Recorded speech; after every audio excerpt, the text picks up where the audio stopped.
Bismillahirrahmanirrahim. Assalamualaikum warahmatullahi wabarakatuh. Alhamdulillah. Wassalatu wassalamu ala Rasulillah wa ba'd. Nah, teman-teman yang dimuliakan Allah Subhanahu wa taala, saudara saudari sahabat Marhaban TV yang di mana saja berada yang sedang melihat di YouTube maupun di Instagram ya. Alhamdulillah pada malam ini ya kita dengan izin Allah Jalla wa Ala bisa dimudahkan oleh Allah Subhanahu wa taala untuk duduk di salah satu taman di antara taman-taman surga. Dan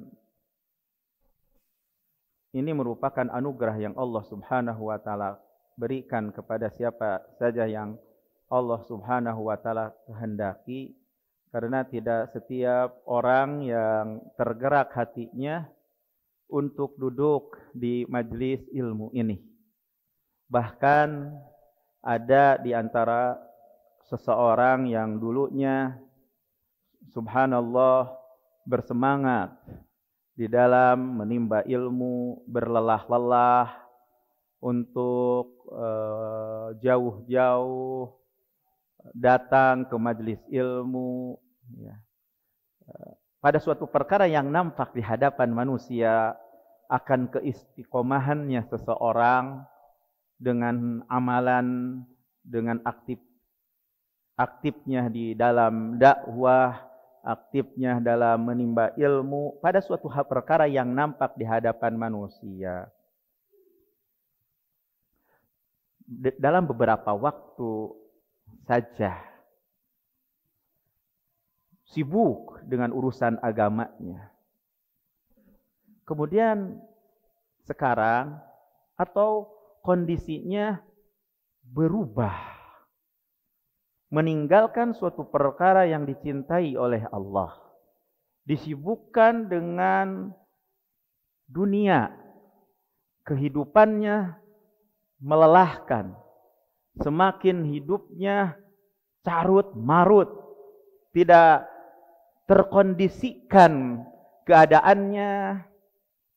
Padahal subhanallah sebelumnya nampak di hadapan manusia sibuk dengan urusan-urusan agama, pengajian. Tapi setelah itu berubah kondisinya dari keistiqomahan menjadi terbalik 100 derajat atau 150 derajat. Dari menghadap kepada pengajian, menghadap kepada halaqah ilm, taman-taman surga, membelakangi dan menjauhi. Itu sebabnya apa teman-teman yang dimuliakan Allah Jalla wa'ala? Sebabnya keburukan niat awalnya. Karena orang yang lurus niatnya akan istiqamah, akan selalu terus nyambung, dawam.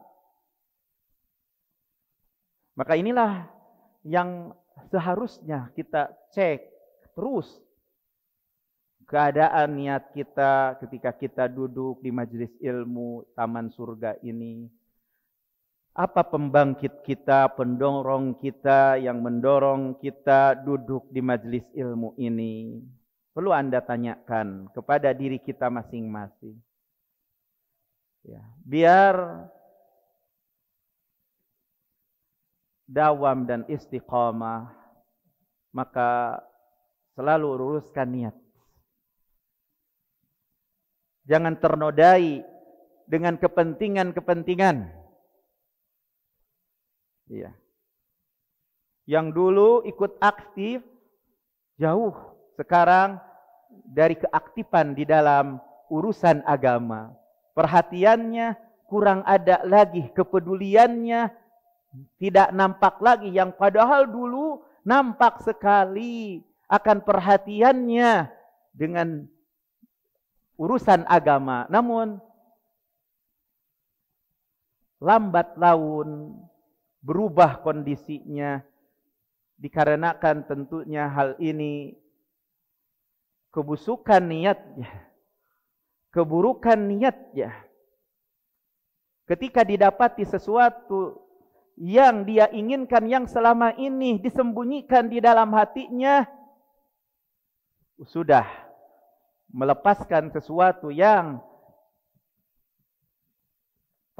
tidak didapatkan, yang disembunyikan selama ini ditampakkan, setelah itu keterbalikannya dengan menjauh dari menuntut ilmu, dengan menjauh dari teman-teman yang baik, dan hidupnya tidak terkontrol, temannya jauh dari keistiqomahan di dalam agama.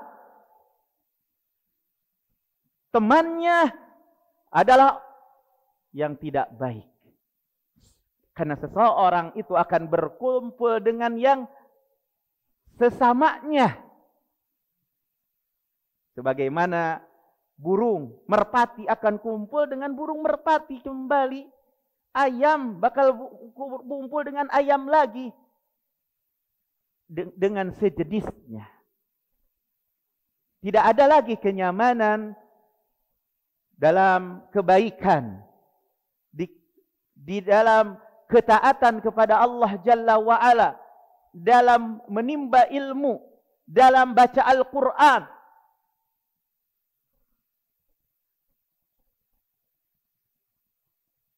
Keterbalikan, hidupnya semakin tidak tahu arah. Teman-teman yang dimuliakan Allah Jalla wa'ala, penyebabnya adalah niatnya yang buruk, di mana selama ini menyembunyikan keinginannya kepada dunia, sehingga apa yang disembunyikannya setelah itu, setelah dia dapatkan dan dirasakan ada dunia, meninggalkan keistiqomahan dan kesibukannya di dalam agama. Maka luruskanlah niat kita, teman-teman yang dimuliakan Allah Jalla wa'ala. Maka makana lillahi ittasala wa dawama. Apa yang karena Allah Subhanahu wa ta'ala akan dawam, continue dan terus menerus.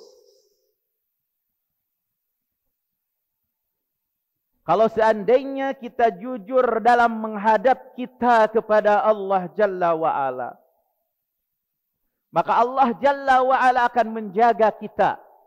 Allah Jalla wa'ala akan menetapkan kita di dalam agama ini.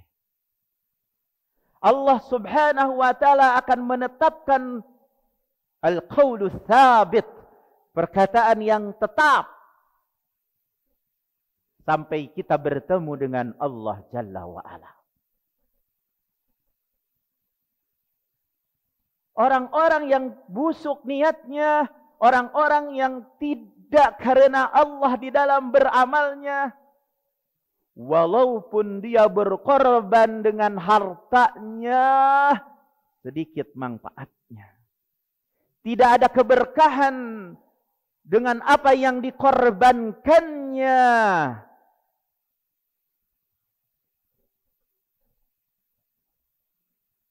Berapa banyak di antara amalan-amalan yang besar, memiliki proyek-proyek yang besar, dia menyumbangkan hartanya begitu banyak,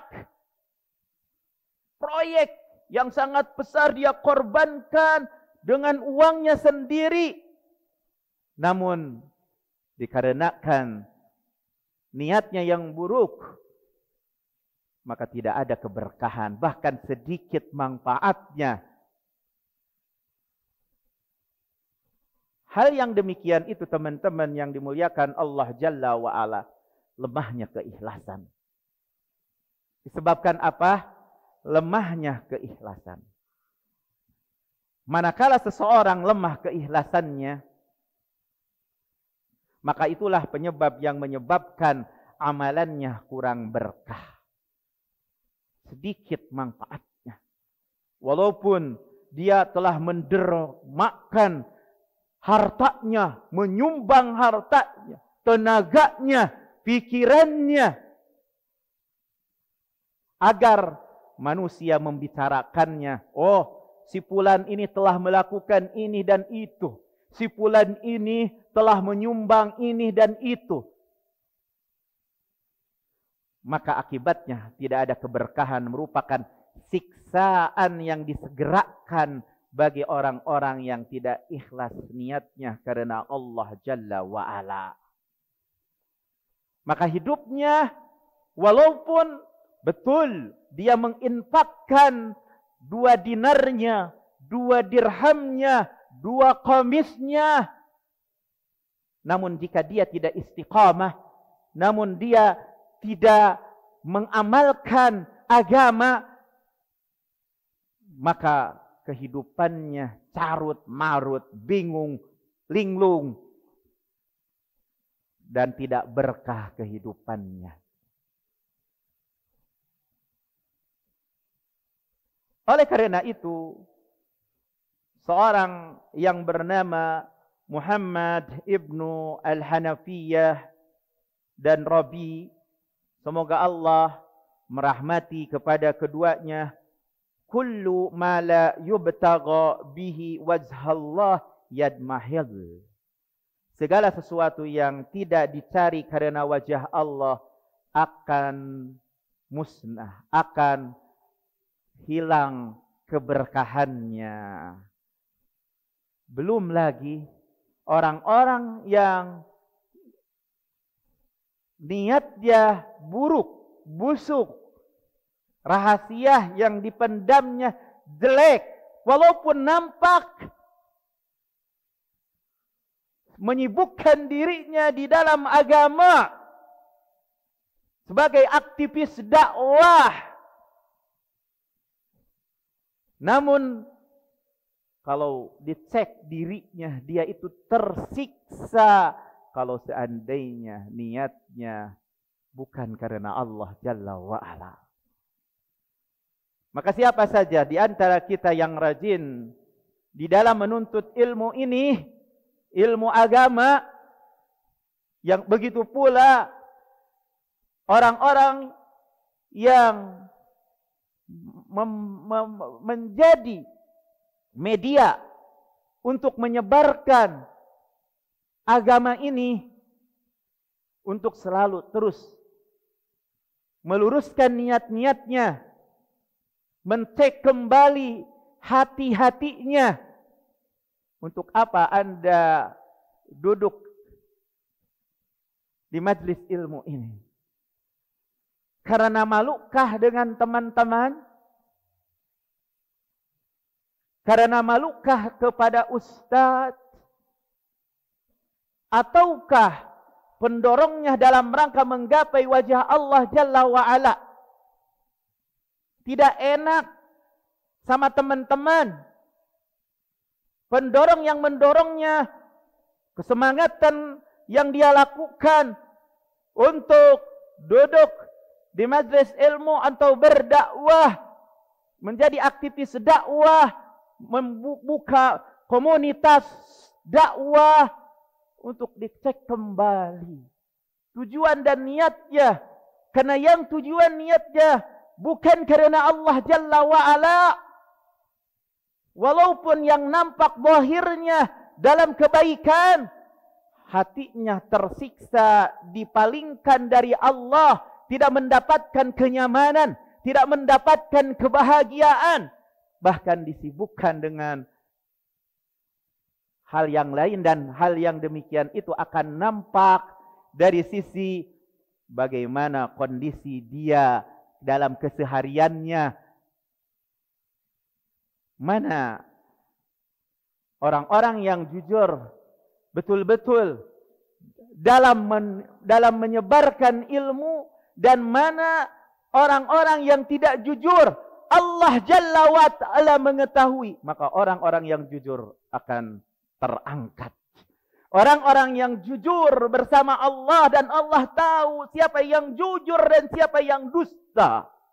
Maka yang jujur Allah yang akan mengembangkannya. Walaupun ketika di masa hidup dia sedikit yang mendengar, yang hadir. Misalnya, seperti umpamanya Nabi Nuh alaihi salam berdakwah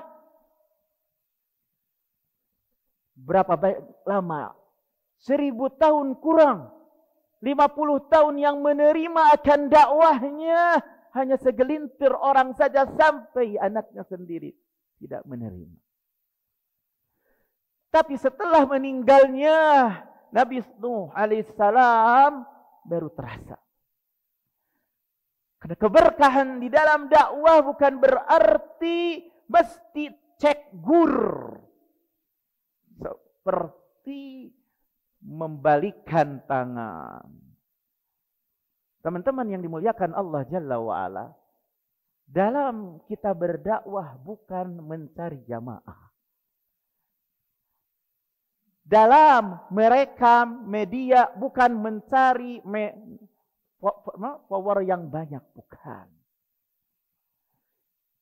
Dalam rangka untuk menyelamatkan diri kita di akhirat, walaupun yang hanya hadir 1-2 orang, walaupun yang mendengarkan di YouTube hanya 1-2, tapi itu merupakan sedekah jariyah bagi siapa saja yang mendukung media.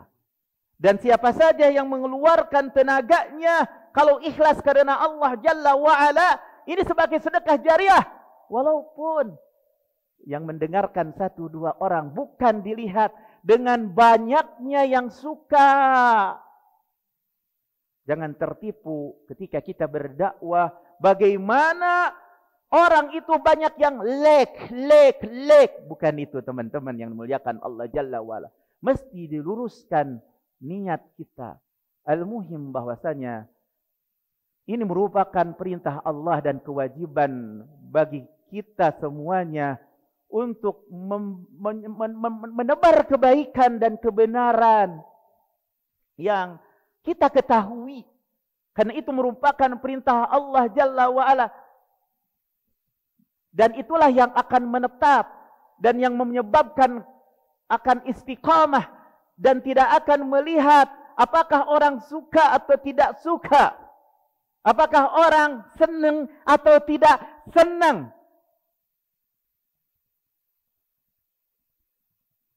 Maka ketika seseorang niatnya lurus karena Allah Jalla wa'ala, akan tetap istiqamah menjalankan apa yang diperintahkan oleh Allah Subhanahu wa taala. Tapi kalau seandainya niatnya, tujuannya karena selain Allah, Allah akan palingkan hatinya dari Allah, akan disibukkan dengan selain Allah, dan itu adalah sumber kehidupannya menjadi carut marut, bingung, dibiarkan dalam kondisi kebingungan, mencintai selain Allah, rindu dengan suatu perkara yang diidam-idamkan, baik itu wanita, harta, jabatan, sesuai dengan lemahnya keikhlasan, sesuai itu pula menyekutukan atau mencintai selain Allah. Semakin tidak ikhlas, semakin mencintai selain Allah Jalla wa'ala, semakin terlewatkan pada diri-diri mereka keikhlasan, menjadikan atau menduakan di dalam cinta, bahkan lebih mendahulukan kepada yang dirinduinya, kekasihnya, daripada Rabbnya. Lebih mendahulukan hatinya, kecintaan hatinya kepada yang diidam-idamkannya. Kalau seandainya dia diberikan pilihan antara keridhaan Allah Jalla wa'ala dan keridhaan Allah, tentu inilah kehidupan orang yang sedang bingung, carut marut, akan memilih keridhaan yang diidam-idamkannya, yang kekasihnya, yang dicintainya, daripada keridhaan Allah, kemalasannya lebih didahulukan daripada keridhaan Allah Jalla wa'ala. Atau kekasihnya, atau tontonannya, atau pataporgana untuk mengumpulkan dunia, disibukkan dengan selain Allah. Lebih mendahulukan yang demikian daripada keridhaan kepada Allah Jalla wa'ala.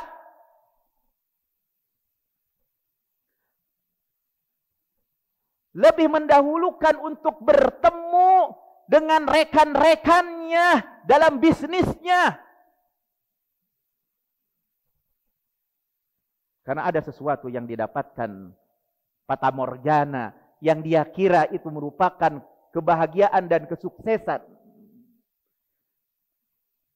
Itu lebih dicintai olehnya daripada bertemu dengan Rabb-Nya Jalla wa'ala. Bahkan dia lebih mengorbankan apa-apa dimurkai oleh Allah, yang terpenting diridhoi oleh manusia, diridhoi oleh kekasihnya, diridhoi oleh teman-teman buruknya. Itulah tanda orang yang hidupnya semakin carut marut, tidak karuan. Wa kana amruhu furta. Karena dia menganggap dirinya itu kuat, sehingga dibiarkan oleh Allah dalam keadaan bingung, jauh, dipalingkan hatinya dari Allah, sehingga disibukkan dengan selain Allah Jalla wa'ala, dan hidupnya sengsara, dan akan kelihatan dari wajahnya mukanya akan kelihatan ketidaknyamanannya.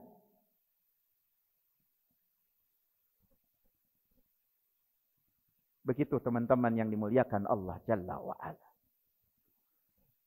Oleh karena itu, memang ikhlas itu sulit teman-teman yang dimuliakan Allah Jalla wa'ala. Maka karena kehidupan yang semakin carut menyarut itu dikarenakan tidaknya keikhlasannya, lemahnya keikhlasannya karena Allah Jalla wa'ala, sehingga hidupnya tidak nyaman, hidupnya tidak tenang, walaupun banyak uang, walaupun banyak istri. Kasihan kepada yang belum menikah. Sambil ya.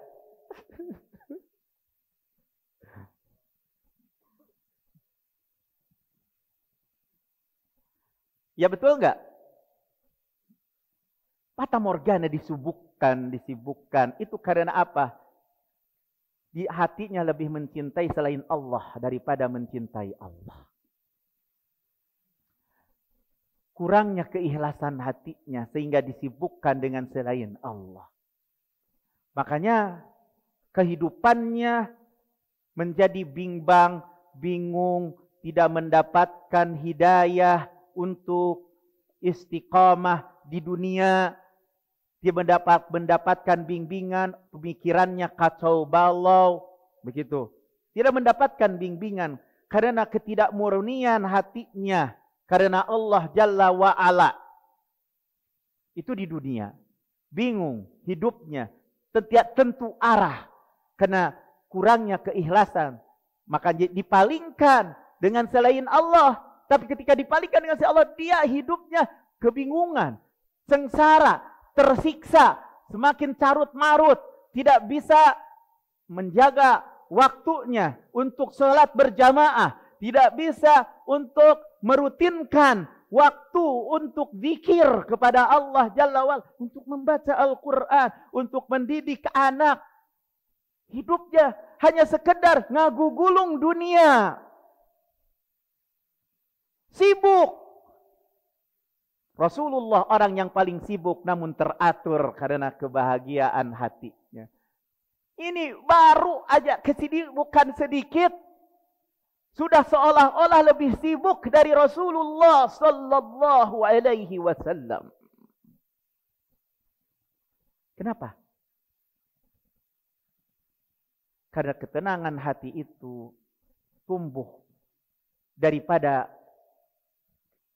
kuatnya keikhlasan kepada Allah Jalla wa'ala, kuatnya kecintaan kepada Allah Jalla wa'ala, kuatnya ketakwaan hatinya kepada Allah Jalla wa'ala, maka hidupnya akan tenang, bahagia. Allah Tabaraka wa Ta'ala berfirman, alladzina amanu wa tatma'innu qulubuhum bidzikrillah, ala bidzikrillahi tatma'innul qulub. Orang-orang yang beriman dan hati mereka tenang. Dengan apa? Bukan dengan harta, bukan dengan jabatan, bukan juga dengan rumah mewah, bukan juga dengan segudang dolar, segudang proyek, segudang bisnis, segudang cabang apa di mana-mana. Ketenangan bukan dengan sebab itu. Bukan. Ketenangan alladzina amanu wa tatma'innu qulubuhum bidzikrillah. Orang-orang yang beriman dan hati mereka tenang dengan mengingat Allah. Dan mengingat Allah itu tidak ada batasannya secara tertentu. Tidak ada satu kewajiban kecuali ditentukan batasannya, kecuali zikir kepada Allah Jalla wa'ala. Maka zikir tidak ada batasannya.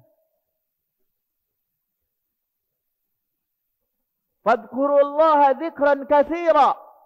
Hendaklah kalian banyak berzikir. Wadzakirina Allah katsiran wadzakirat. Laki-laki dan perempuan yang banyak berzikir.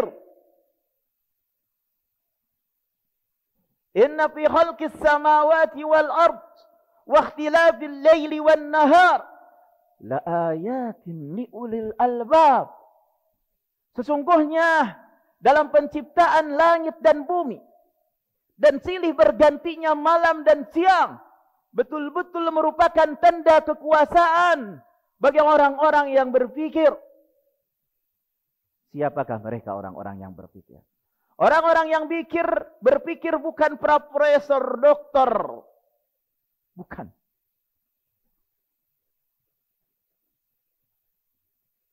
Namun kata Allah Jalla wa'ala, orang-orang yang berpikir, alladzina yadhkuruna Allaha qiyaman wa qu'udan wa ala junubihim wa yatafakkaruna fi khalqis samawati wal ard. Rabbana ma khalaqta hadza batila subhanak faqina adzabannar. Mereka adalah orang-orang yang menyebut Allah, mengingat Allah. Waktunya tidak terbatas. Dalam keadaan berdiri, dalam keadaan duduk, dalam keadaan berbaring, dan mereka merenungkan penciptaan Allah, penciptaan langit dan bumi. Wa yatafakkaruna fi khalqis samawati wal ard. Begitulah orang-orang yang berpikir, merenung, dan ini seutama-utamanya ibadah, merenungkan ciptaan Allah. Merenungkan ciptaan langit. Merenungkan ciptaan bumi. Kalau Anda lihat bagaimana besarnya langit, tidak ada celah. Coba kita renungkan langit tanpa tanpa tiang. Agungnya langit ini pasti ada yang menciptakan. Yang menunjukkan bahwasanya yang menciptakan langit dan bumi ini adalah satu. Wa fi kulli syai'in ayah tadullu ala annahu wahid. Dalam segala sesuatu merupakan tanda kekuasaan yang menunjukkan bahwa Allah adalah satu yang mengurus langit, mengurus bumi dan segala isinya. Ketika diulang kembali ciptaan-ciptaan Allah, tidak ada dari sisi cacat. Diulang kembali, tidak ada cacat. Diulang kembali, tidak ada cacat. Maka orang-orang yang merenung, maka orang-orang yang berpikir, maka adalah bukan para profesor dan para doktor, bukan. Orang-orang yang berpikir, ulul albab, orang yang berpikir, adalah orang yang banyak berpikir dan yang merenung. Kemudian mengatakan, ya Rabb kami, ciptaan ini merupakan bukan ciptaan yang sia-sia. Ya Allah, ya Allah, ya Rabb. Begitu orang-orang yang berpikir. Jagalah kami dari siksa api neraka. Jadi pendorong kita teman-teman yang dimuliakan Allah Subhanahu wa taala perlu ikhlas ya. Insyaallah. Namun sekali lagi bahwasanya ikhlas itu sulit sekali. Tapi pokok yang menyebabkan kita bisa menjadi tenang, hidupnya tidak kacau balau, terkonsep, teratur, disiplin, bila mana segala aktivitas yang kita lakukan semuanya pendorongnya adalah ikhlas karena Allah Jalla wa Ala.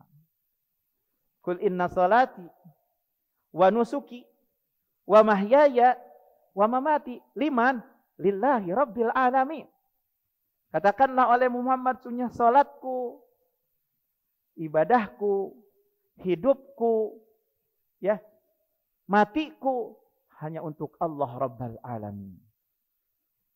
Namun memang ikhlas itu sulit kepada jiwa, karena jiwa itu memiliki keinginan-keinginan untuk dipuji, lari dari celaan, untuk minta pelayanan dari orang lain, begitu kan?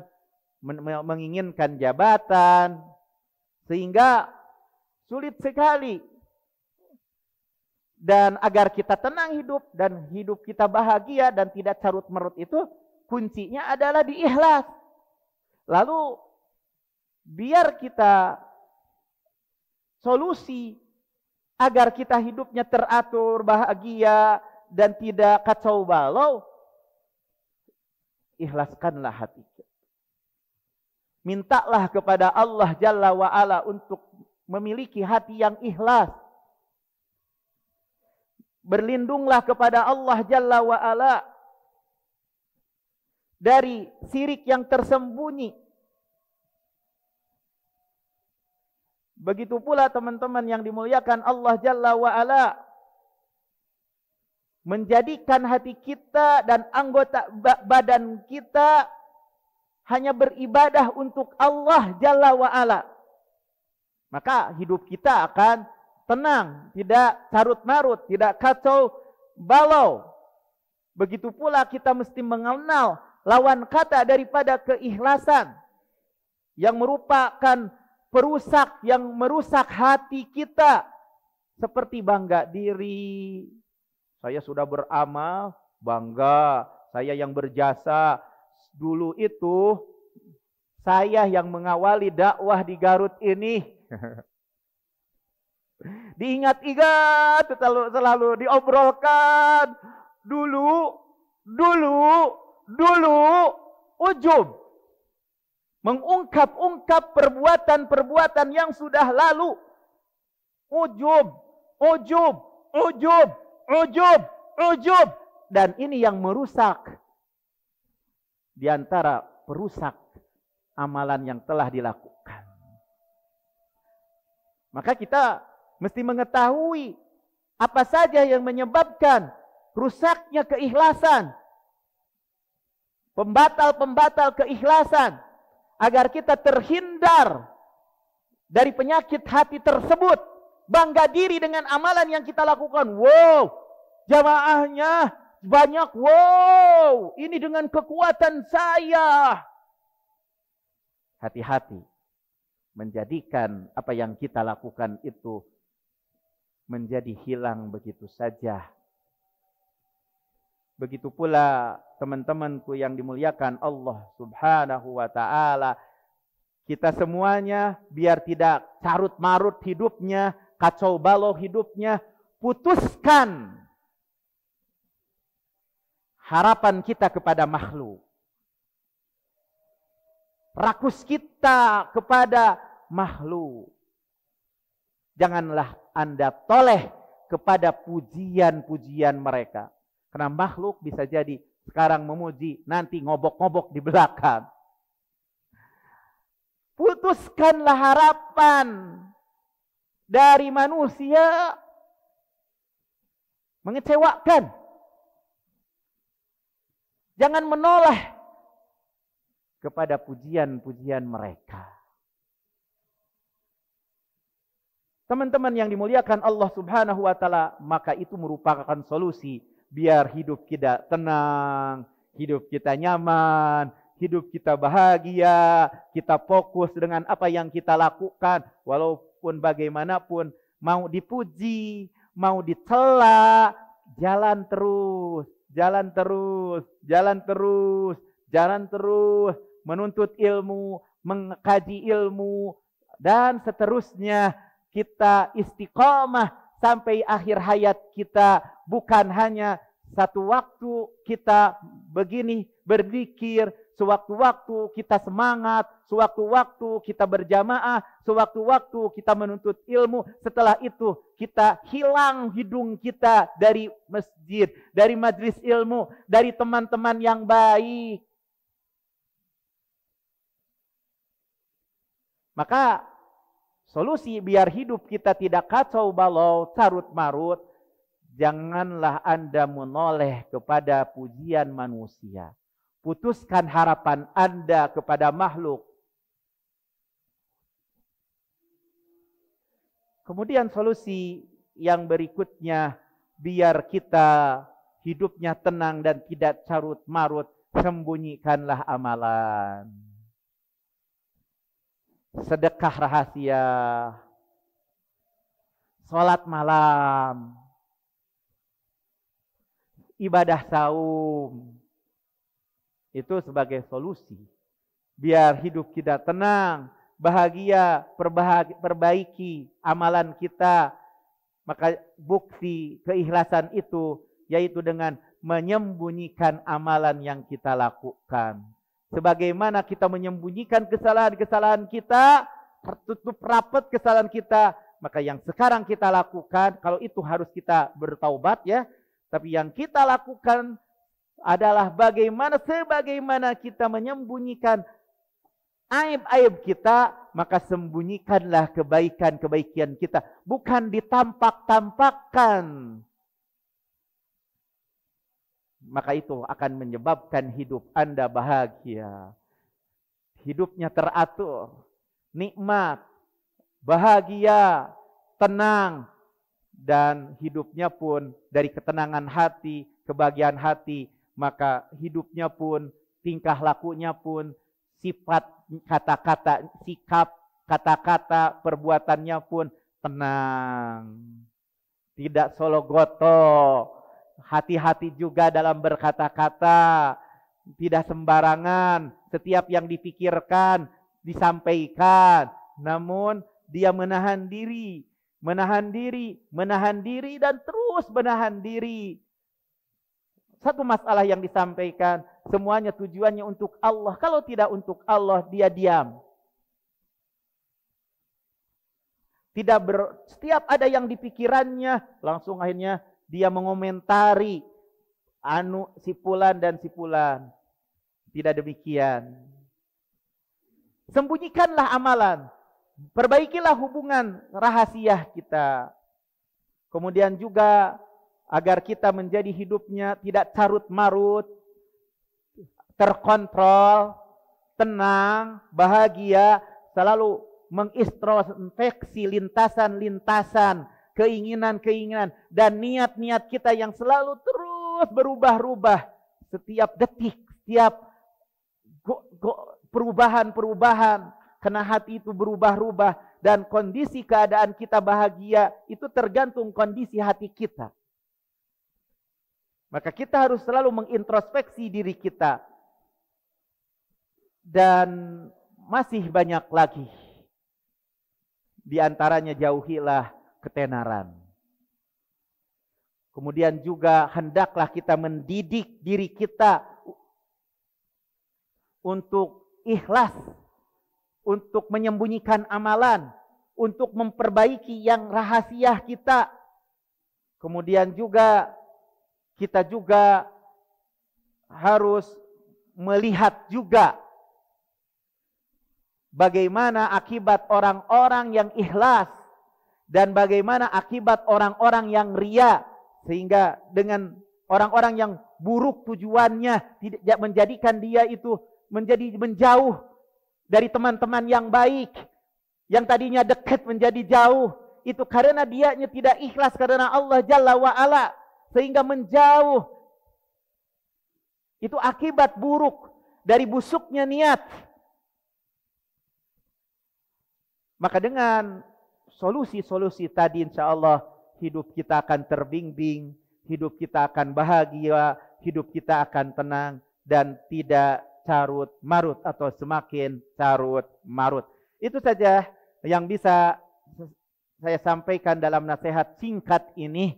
Mudah-mudahan bermanfaat kepada diri saya sendiri dan juga kepada teman-teman yang hadir di majelis ilmu ini, dan begitu juga kepada siapa saja sahabat marhaban yang melihat, yang mendengar kajian pada malam ini.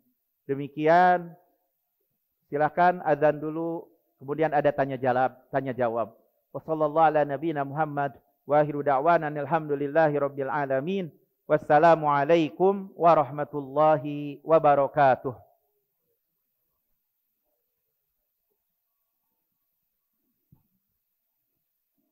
Yuk berdakwah bersama kami, dukung operasional dakwah dan sosial kami, raih pahala jariah yang terus mengalir sampai hari kiamat.